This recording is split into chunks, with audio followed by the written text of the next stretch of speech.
Okay guys, let's go through this piece of content, understanding the Code of Conduct out of the Property Practitioners Act number 22 of 2019. Okay, so we are going to do a couple of examples as well. We're going to start with the first regulation 34.1, supplementation. So this code of conduct may be supplemented by the authority after the effective date so as to provide for the regulation of any industry not catered for in this code of conduct as at the effective date, provided always that the authority shall consult in good faith with the industry representative bodies in the industry concerned as to the terms of such proposed code of conduct prior to any such supplementation. So that just means that suppose a new real estate service such as virtual property tours becomes popular after the effective date of this regulation. The authority then may decide to introduce new rules to regulate the service before implementing these rules. They must first obviously consult with representatives from the virtual property tour industry to ensure that the new rules are fair and practical for everyone involved. Okay, so regulation 34.2, duties applicable to all property practitioners. So here, in terms of the property practitioner's general duties to members of the public and other persons or bodies, a property practitioner shall not in or pursuant of the conduct of his business do or omit to do any act which is or may be contrary to the integrity of the property practitioners in general. For example, this means a property practitioner should not knowingly sell a property with undisclosed defects, like structural damage, to a buyer, and doing so would harm the reputation of the property practitioners by showing a lack of honesty. So it means that you must always be honest and always be ethical, so that you do your ethical part when working with members of the public, meaning your clients and even other property practitioners as well. So always deal with clients, whether it's your buyers or sellers or other property practitioners, in an honest and ethical manner. Then regulation 34.2.1.2 shall protect the interest of his client at all times to the best of his ability, with due regard to the interest of all other parties concerned. For example, if a client is interested in purchasing a property, but the practitioner knows of issues such as pending zoning changes, they should inform the client while also ensuring the seller is treated fairly in the process. Another thing with always protecting and acting in the interest of the client, whatever you do out there in the industry, always ask yourself the question, is whatever I'm doing now in the best interest of my client, meaning my seller, or even your buyer if you act on behalf of a buyer? But at the end of the day, someone is selling their property or placing their property in the market because they want to sell that property. So it means that if you, at the end of the day, are doing something to prevent that client from actually selling their property, or you're trying to hold them ransom with your OTP, so that you can be the estate agent to actually sell that property and not some other estate agent that's also marketing the property. It means that you are now holding that client ransom and preventing him from selling his home as fast as possible because you want to actually be the one to sell it. You're not acting in the best interest of that client. So it means that whatever you are doing now is you are not acting in the best interest of that client, and it's wrong and it's unethical and it's dishonest, and you are acting against the regulations and stipulations of the Property Practitioners Act and of the Code of Conduct. Okay, so always ask yourself that question, am I acting in the best interest of the client? Will the client come out of this on top? If your answer is no, then you step away from whatever you are doing and you start acting in the best interest of the client, even if it means that you have to step aside and someone else selling that property. Rather act honestly and ethically so that people in the future want to deal with you again, because you have a reputation out there and your name and reputation will follow you wherever you go, and that's how you will get referrals at the end of the day, because people talk and they will then obviously say, but listen, this property practitioner didn't sell my house, but they acted in my best interest. So if I could recommend any one of the agents that I dealt with in this transaction of mine, I would recommend person A or person B or person C, because they were really ethical and honest with their dealings, and they actually placed my interest above anything else. So I would recommend this estate agent or property practitioner, as we are now referred to, if you do want to sell your property. So always do that. Then if we look at regulation 34.2.1.3, the property practitioner shall not accept a mandate if the performance of the mandate requires specialized skill or knowledge falling outside of his field of competence, or he or she has not completed the required qualifications, unless he will, in the performance of the mandate, be assisted by a person who has the required skill or knowledge, and this fact is disclosed in writing to the client.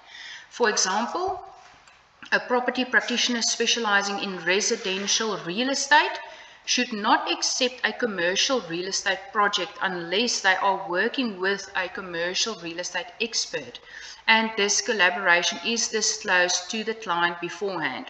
Or, for example, if you are a candidate property practitioner and you are still busy with your NQF4 studies, then obviously always before you write any mandates or an offer to purchase, or even when you contact the client, you can say, listen, I am going to come and see you. I am a candidate property practitioner, but my principal or my mentor will assist me in the process or in the transaction going forward. They will assist me with the mandates. They will assist me with the offer to purchase, and on all your business cards, your social media content, etc. You must always disclose that you are a candidate property practitioner when signing documents, with the assistance of your principal or mentor, because you cannot really sign any documents at the point of time when you are a candidate property practitioner. It must be with the assistance of your mentor or of your principal at your estate agency. Then regulation 34.2.1.4 shall not, in the capacity as a property practitioner, willfully or negligently fail to perform any work or duties with such degree of care and skill as might reasonably be expected of a property practitioner. For example, a property practitioner who fails to verify all necessary municipal approvals are in place before selling a property is acting negligently. A reasonable practitioner would ensure all such documentation is in order to avoid legal issues for the buyer. Then the next regulation, 34.2.1.5, shall comply with both the Act, these regulations, and all applicable bylaws. For example, if a local bylaw requires that a safety inspection be completed before a property is sold, the property practitioner must ensure that the inspection is done and that the property complies with safety standards. Other bylaws may be the stipulation of your on-show boards that only may be displayed from Fridays until Sundays and must be removed early Monday mornings before 8 or 9 o'clock in the morning on Mondays. So make sure that you comply with these bylaws, these municipal bylaws, in whichever area you are in, so that you can avoid any penalties and fines for yourself and for your estate agency as well. So make sure you go and Google bylaws in your area and you download those bylaws and you read through it and you understand it and you apply those bylaws and you comply with it. Then 34.2.1.6 shall not through the medium of a company, a closed corporation or third party, or by using such company, closed corporation or third party, do anything which would not be permissible for him to do if he were operating as a property practitioner. For example, a property practitioner cannot set up a third-party company to avoid complying with regulations, such as handling trust funds. Any action that would be illegal, if done personally, cannot be done through a proxy company. This also means that should you do any rentals, if your agency doesn't do it and you want to do it yourself, then obviously you must go and register yourself as a company as well, or go and register a company, register with the PPRA, and then open up a trust account, and then at the end of the day also do a yearly audit on that trust account, which would cost you a couple of £1,000 every year to do the compliance. Should you do private rentals and you are not complying with legislation, then obviously they can issue a hefty fine on you, and they can even also impose jail time as well, because you are not complying with legislation and with the code of conduct.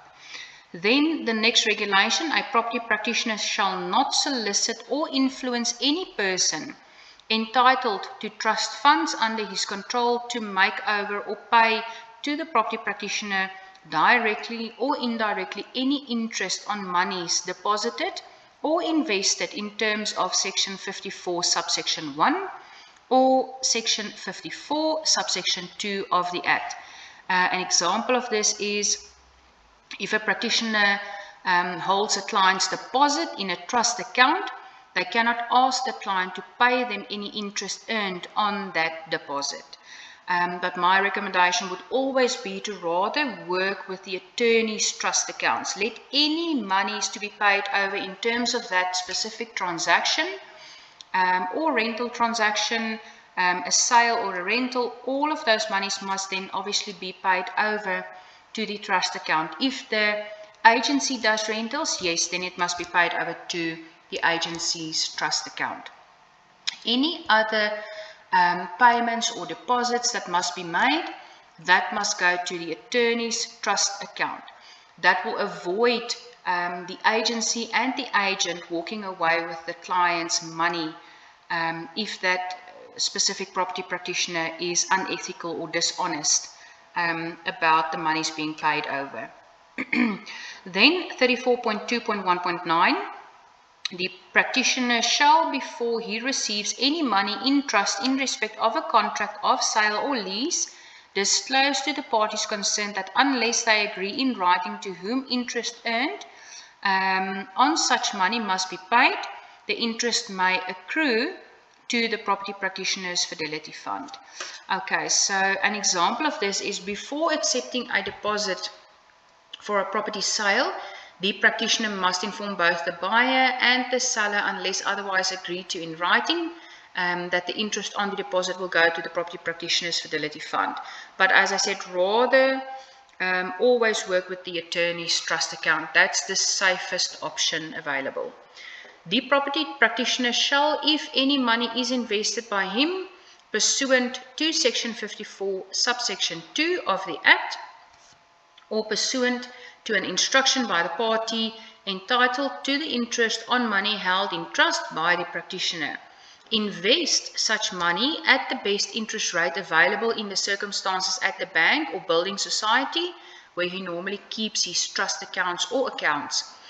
So, for example, if a client instructs a practitioner to invest their money, like a deposit, the practitioner must ensure that the money is placed in an account offering the best possible interest rate available at the usual banking institution. So that means the estate agency's trust account.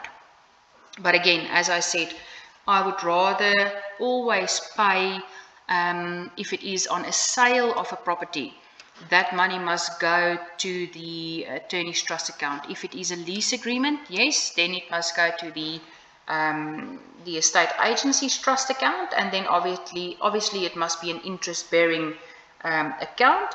And if the client's deposit is then paid back to them at the end of the day, it must be paid back to them with interest according to the Act. Then we go to Regulation 34 2.1.10. Pay the full amount of interest which accrued on the investment to the party entitled to such interest. So it's like I just said, if a client instructs the practitioner to invest their deposit and the investment earns interest, the practitioner must give the entire interest amount to the client and cannot keep any portion of it. It's law, it's legislation. The interest on that deposit must go back to the client. Then 34.2.2, no property practitioner shall without just cause divulge to any third party any confidential information obtained by him concerning the business affairs, trade secrets or technical methods or processes of a client or any part to a transaction in respect of which he acted as a property practitioner. This means that if a property practitioner learns that a client is planning to buy a property to develop maybe like a shopping center, they cannot disclose the information to a competitor or other third party unless legally required to do so. It just means that any confidential information shared between you and a client or another property practitioner must always stay confidential. Again, act ethically, act honestly. Ask yourself the question always, am I acting ethically by doing this? Am I acting honestly by doing what I want to do now? Am I protecting the client's interest if I do what I'm going to do now? And if the answer is no, then you don't do it. You stop your actions and you start acting ethically and honestly. Then Regulation 34.3, duties applicable to estate agents. So, no estate agent shall offer, purport or attempt to offer any immovable property for sale or to let or negotiate in connection therewith or canvass or undertake or offer to canvass a purchaser or lessee therefore, unless he has been given a mandate to do so by the seller or the lessor of the property or his duly authorized agent. So obviously this means that an estate agent cannot go and list a property on a website or a portal or Facebook or wherever, or show it to a potential buyer unless the property owner has officially given their permission, such as signing a written mandate allowing the agent to act on their behalf. This could either be done if it's not a sole or an exclusive mandate.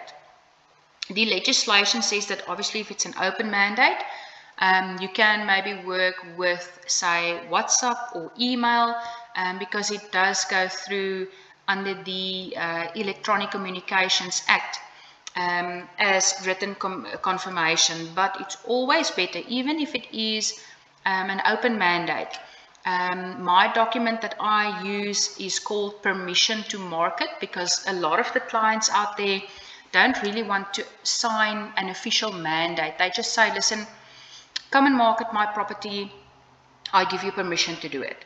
Then you say, okay, thank you, sir. Thank you for the authorization, but I do need something in writing signed from you.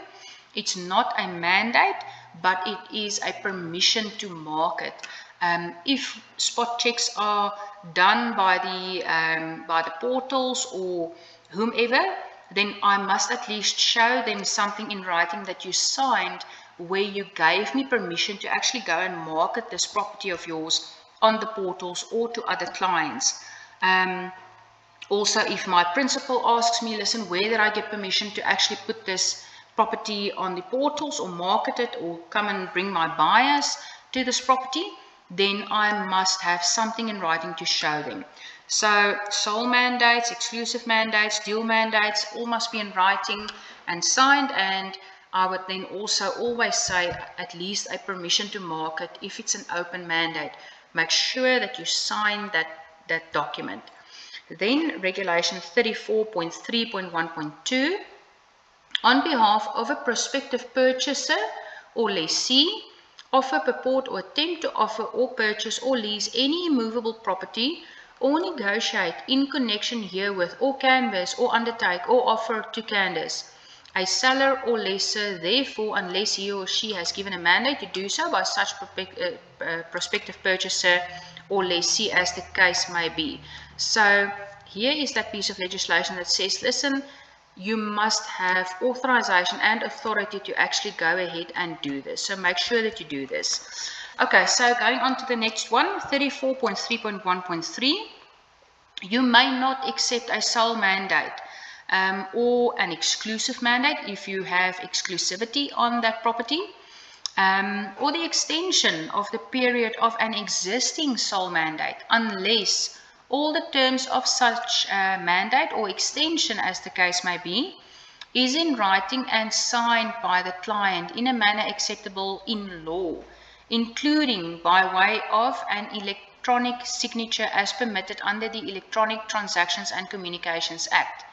So here it is. Here we talk about that sole mandate, that exclusive mandate.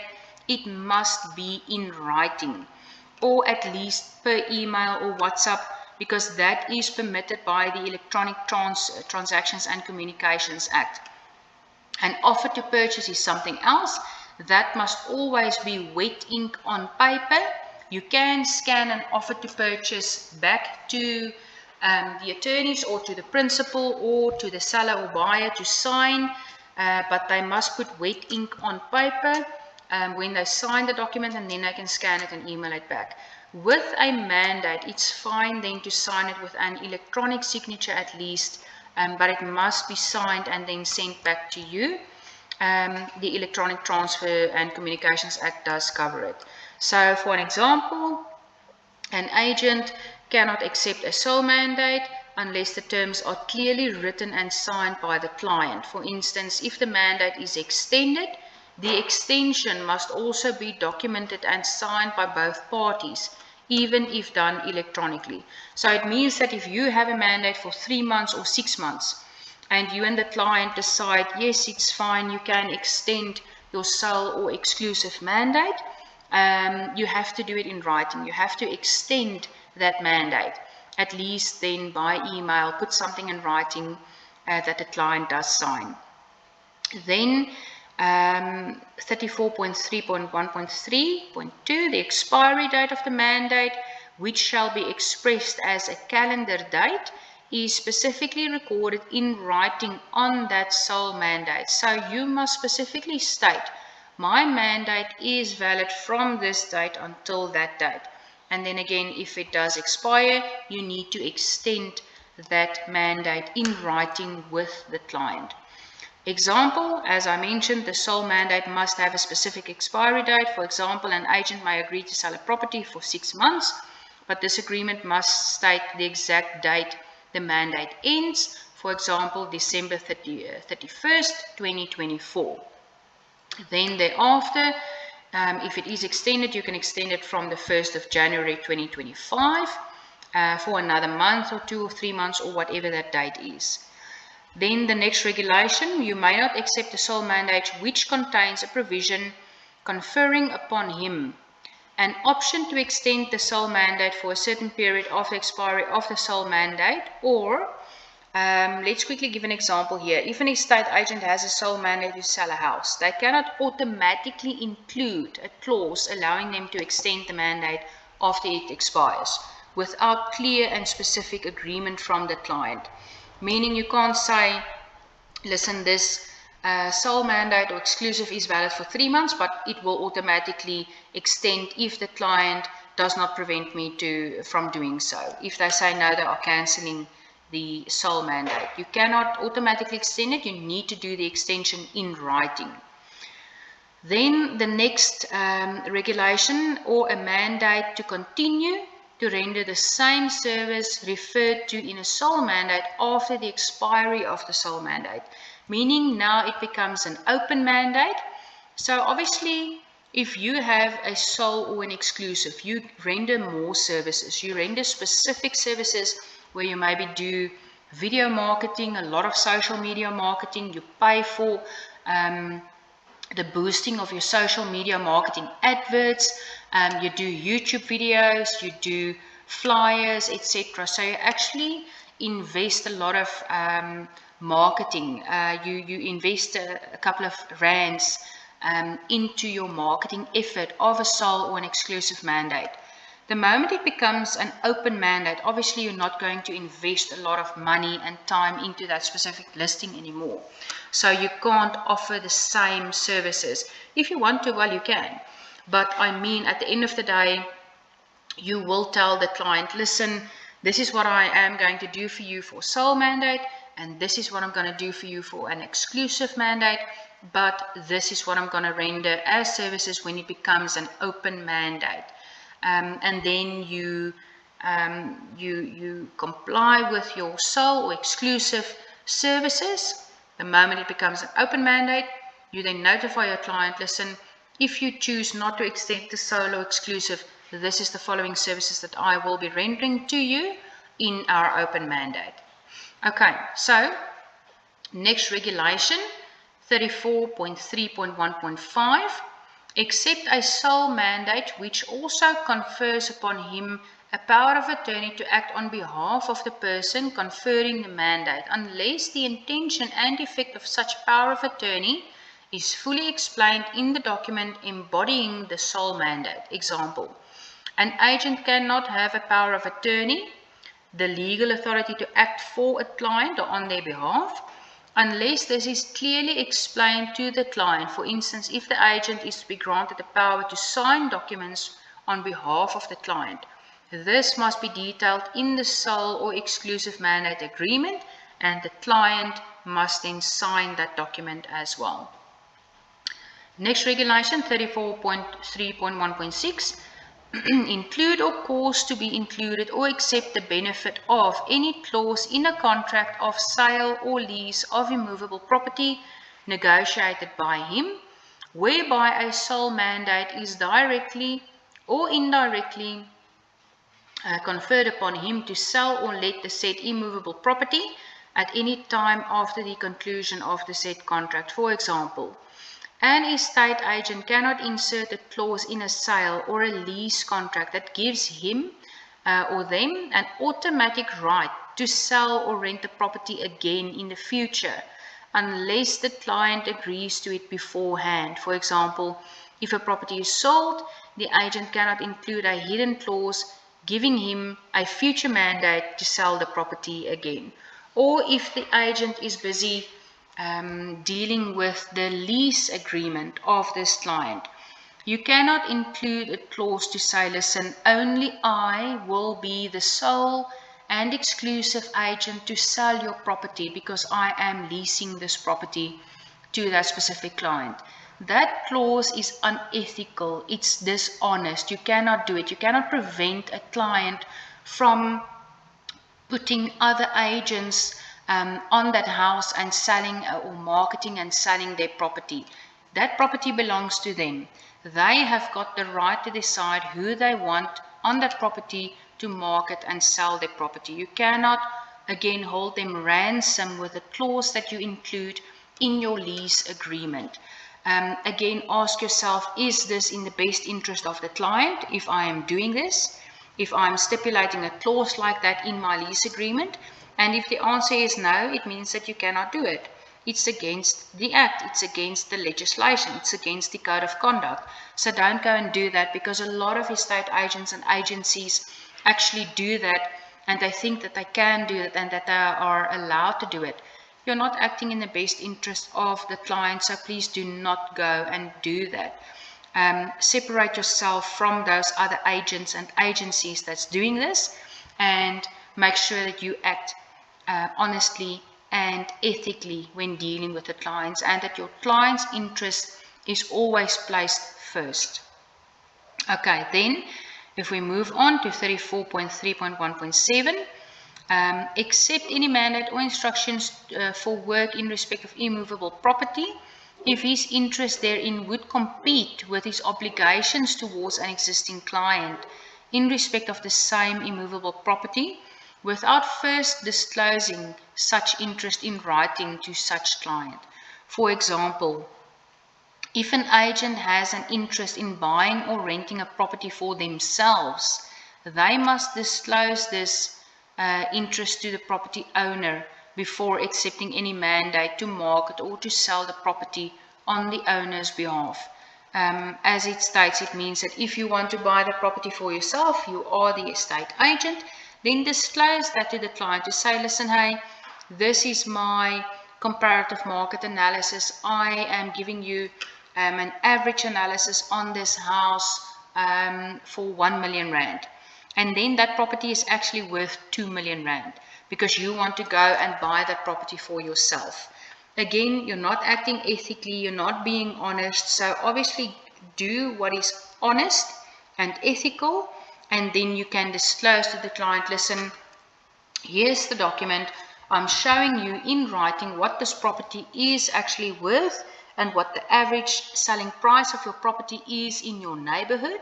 So I am willing to pay you this average price because I am going to purchase this property for myself. So disclose that to the client, act ethically.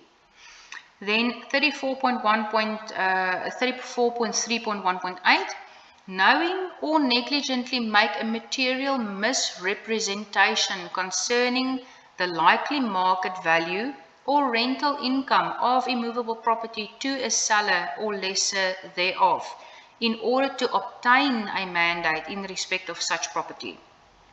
For example, an estate agent cannot falsely tell a property owner that the property is worth much more than it is actually valued at in order to secure the contract for the sale. For instance, inflating the value by 20% or 50% just to get that mandate. That would be in breach of this rule. So it means that if you know this property will only sell for 2 million rand, it doesn't help you going to that client and say, hey, Mr. Seller, I can get you 3 million rand for your property, and then they sign an exclusive mandate with you. And then 1 or 2 months later down the line, you say, oh, well, I actually made a mistake. Here's the real report. You can actually only get 2 million rand, but you are now fixed with an exclusive mandate with me for the next 6 months. So I suggest we reduce the price. So you are not, again, doing business in an ethical and honest manner. Always give the correct value of the property or analysis of the property. If they then don't want to market with you because you are honest and you give them the facts on paper to say, hey, Mr. Seller, you are not going to get more than 2 million rand for your property. This is what it's valued at. The other estate agents that tell you you can get more, this is the hardcore facts from the deeds office. These are the sales reports. I can show you on black and white what the properties are actually selling for in your area. Then you are acting honestly and ethically with the client. You are being honest. If they then don't want to give you the mandate, then obviously you walk away from that sale. If the property, say they want to market the property 100 or 200,000 rand more than you think it's worth, you can maybe then take the listing, obviously, and then after you can tell the client, listen, let's market it at your price that you are insisting on, but this is my recommendation. Let's see what the market does within the next month or 2 max, and then if it didn't sell at that price, let's then reduce it to my recommendation. Let's see what the property or the market does in the last month that we then market this property for within your 3-month mandate period. That would be an honest way of dealing with the client. Okay, so the next regulation would be the duty to disclose. So an estate agent shall convey to a purchaser or lessee or a prospective purchaser or lessee of immovable property in respect of which a mandate has been given to him to sell, let, buy or hire all the facts concerning such property as are or should reasonably in the circumstances be within the personal knowledge and which are or could be material to a prospective purchaser or lessee thereof. So this just means that if an estate agent knows that a house for sale has a history of structural problems, such as a cracked foundation, or anything else that could be wrong with that property, and the practitioner knows of it, you must disclose this to the potential buyers. For instance, if the cracks are not visible during the inspection, the agent has a duty to inform the buyer of any issues they are aware of that could affect the property's value or safety. So you need to talk to your clients, you need to talk to your sellers, and you need to ask them to disclose any defects on that specific property, whether it is a leaking tap or a cracked wall or something to do with the foundation, maybe a swimming pool pump or whatever it is. They need to disclose it to you. It doesn't mean that the seller now has to go and fix or do maintenance or whatever on the specific property, but they do need to disclose it so that if the buyer buys that house and it was not disclosed that there is a leaking roof, but the roof was fixed, and now suddenly they buy the house, they move in, and 1 month later that roof leaks and all the furniture is damaged. Or they want to paint the house and they see, but you know, there's foundation issues, there's structural issues, there's cracks all over the place, and it was just quickly painted over when the house was sold. Obviously, the seller knew of that and they tried to hide it. So if the seller is dishonest again with their dealings, say if these sellers didn't even disclose it to you, but now a month later, the purchasers actually see all of that, they can, within an inspection, determine, listen, this should have been visible to the sellers. Those sellers can then be held responsible and they can be sued for hundreds of thousands of rands, maybe even millions, depending on the value of the property, if they tried to intentionally hide those defects. So always tell your seller, listen, Mr. Seller, please be upfront with any defects of the property. Please disclose it to me so that we can disclose it to the purchasers so that they can make an informed decision about buying this property. If they afterwards see these defects and they see that you did try to hide anything with purpose or intention, they can sue you. If we disclose these issues and these defects to the purchaser, but tell them, listen, these are the defects, but the seller is not going to fix it. You have to do your own maintenance or fixing up of the property yourself, but I am disclosing this to you, and they still choose to buy the property, then the seller and yourself and the agency will be safe.